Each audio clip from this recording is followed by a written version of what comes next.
एक समय की बात है, एक जादुई जंगल में सैमी नाम की एक जिज्ञासु छोटी गिलहरी रहती थी।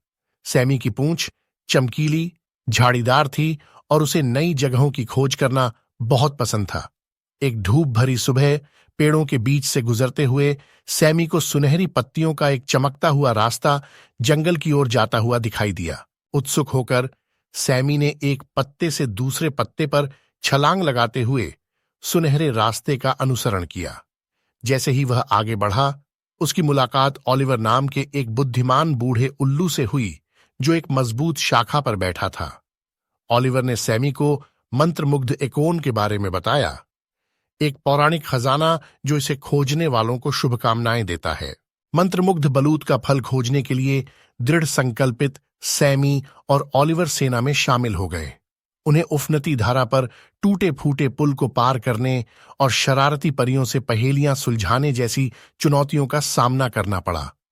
रास्ते में उनकी दोस्ती रोजी नाम के एक दयालु खरगोश से हुई, जिसे छिपे हुए रास्ते खोजने की आदत थी। उनका साहसिक कार्य उन्हें एक साफ स्थान पर ले गया, जहां एक राजसी ओक का पेड़ खड़ा था। पेड़ के आधार पर उन्होंने मंत्रमुग्ध बलूत का फल चमचमाते काई के बिस्तर पर आराम करते हुए पाया। सैमी ने बलूत का फल अपने पंजों में पकड़ लिया और अपनी आंखें बंद कर लीं और दिल से एक इच्छा व्यक्त की। जैसे ही बलूत का फल नरम रोशनी से चमका, सैमी की इच्छा पूरी हो गई। जंगल जीवंत रंगों से खिल गया और जानवरों को खुशी और एकजुटता की लहर महसूस हुई। सैमी को एहसास हुआ कि असली जादू सिर्फ बलूत के फल में नहीं है, बल्कि उनके बीच बनी दोस्ती और उनके द्वारा की गई यात्रा में है। जैसे ही बलूत का फल नरम रोशनी से चमका, सैमी की इच्छा पूरी हो गई।